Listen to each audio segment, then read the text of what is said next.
Bueno, continuando con vectores, vamos a hablar ahora de los vectores que tienen tres componentes, es decir, el vector B de componentes B1, B2, B3, es decir, es una terna ordenada de números. Este es un vector que está en el espacio.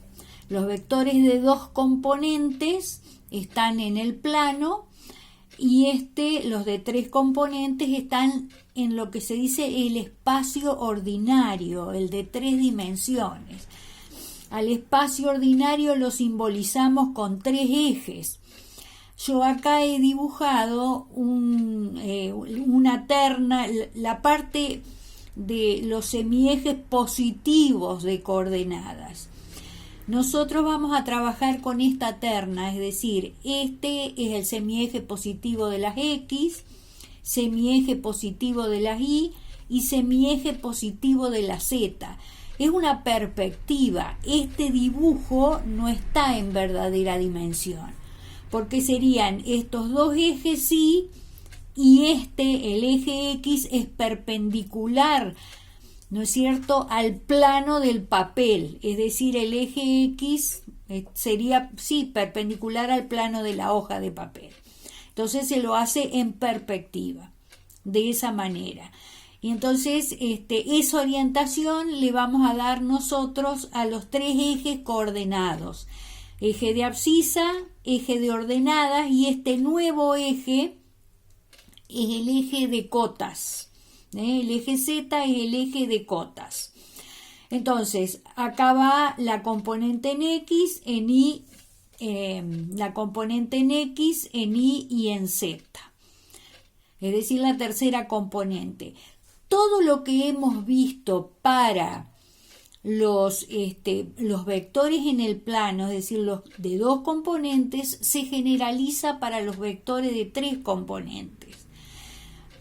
El módulo del vector, ¿no es cierto?, que está en el espacio, o el vector de tres componentes, es igual a la raíz cuadrada de B1 cuadrado más B2 al cuadrado más B3 al cuadrado. Y vector, para conocer la dirección, sí o sí los vectores en el espacio tenemos que conocer la dirección por los ángulos directores. Ángulos directores son tres. Es decir, ¿cómo hago para dibujar el vector? Este es el origen de coordenadas, ¿no es cierto?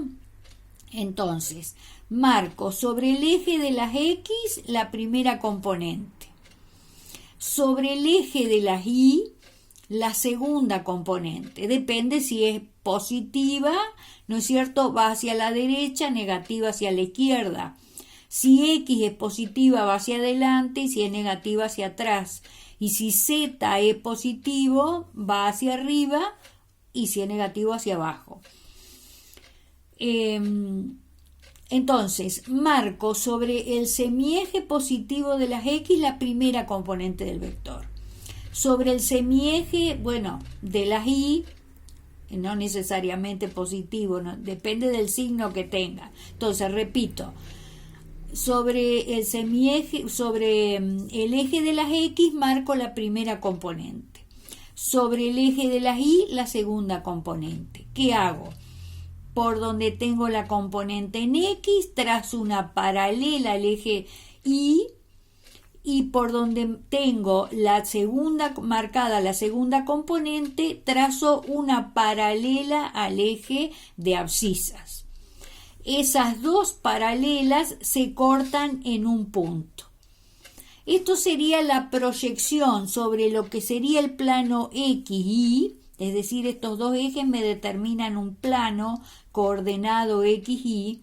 Entonces, esa intersección entre esas dos rectas que he trazado me marcan la proyección del extremo del vector. Bueno, y ahora puedo seguir dos caminos. A partir de ese punto, de esa intersección, trazo una paralela al eje de la Z y sobre ella a partir de acá, marco la tercera componente. Es decir, esto sería B3.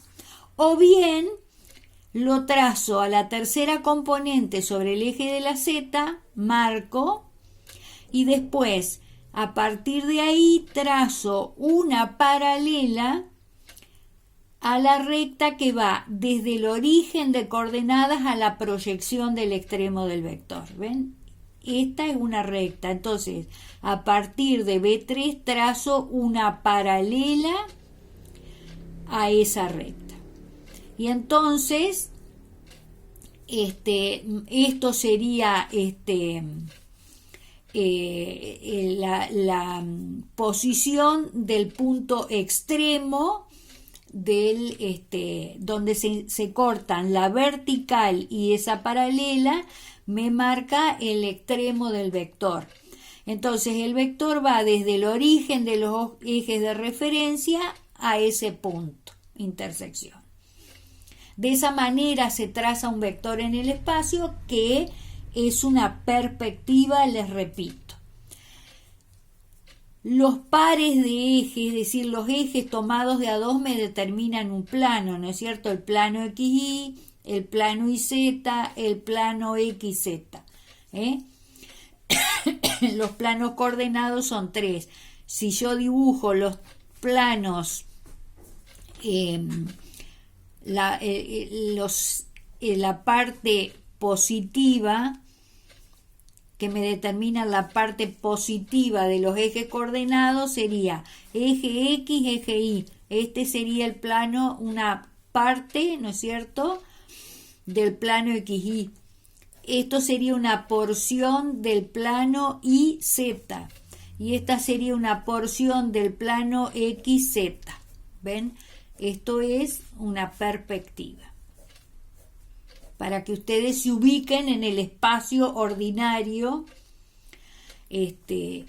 o también se lo llama R3 al espacio ordinario, y R2 se llama al plano, también, de esa manera es una forma de denominar.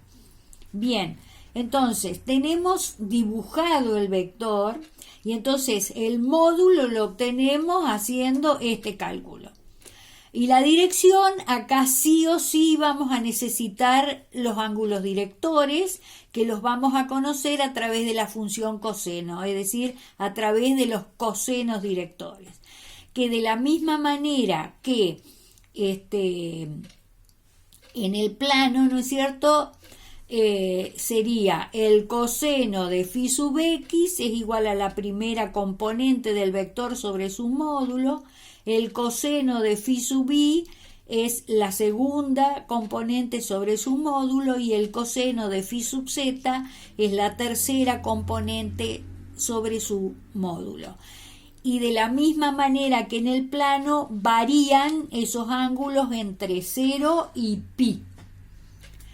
Bien, es decir, 0 y 180 grados. Y les recuerdo que los ángulos directores sería el que forma el vector con el semieje positivo de coordenadas. Este sería el phi sub x. Después el que forma el vector con el semieje positivo de ordenadas sería es el phi sub i. Y el que forma el vector con el semieje positivo de la z sería phi sub z. Entonces acá sí o sí trabajamos con los cosenos directores. De la misma manera, la relación que hay, la propiedad que tienen los cosenos directores, ¿no es cierto?, es válida la propiedad que dice que la suma de los cuadrados de los cosenos directores es igual a 1. Bien, ¿qué más podemos agregar? En estos, vamos a decir, tenemos 3 ejes coordenados. El versor que tiene la dirección del eje de las X es el versor Y. El que tiene la dirección del eje de las Y es el versor de ordenadas, ¿no es cierto?, es el versor J. Y el que tiene la dirección del eje de las cotas es el versor K. Entonces I, J y K son los versores fundamentales. ¿Y cuáles son las componentes? Si recordamos, versor es un vector de módulo 1, y en este caso tienen la dirección de los ejes coordenados. Entonces I me está señalando el punto que tiene como coordenada 1, 0, 0. J me está señalando el 1 del eje de ordenadas, es decir, tiene como componentes 0, 1, 0. Y K me está señalando la unidad en el eje de las cotas, y entonces K va a tener como componentes 0, 0, 1. Esas son las componentes de los versores fundamentales en el espacio. I, J y K. Tienen 3 componentes. Si yo quiero poner un vector en la forma canónica, entonces, por ejemplo, el vector A, como habíamos hecho en el plano, que tiene como componentes A1, A2, A3, como conjunto ordenado de números, en la forma canónica el vector A es A1i más A2j más A3k. Ahí tenemos, ¿no es cierto?, la forma de conjunto ordenado de números y forma canónica de los vectores. Esta forma canónica tiene los signos, más o menos depende, ¿no es cierto?, de las componentes del vector. Pero aparece con signos, cuando tiene signos aparecen los versores I, J y K. Separados con comas las componentes es cuando está el vector expresado como un conjunto ordenado de números. No confundirse. Para mí es más cómodo trabajar con esta forma, como conjunto ordenado de números. No obstante, esta forma es muy utilizada también, la forma canónica. Bien.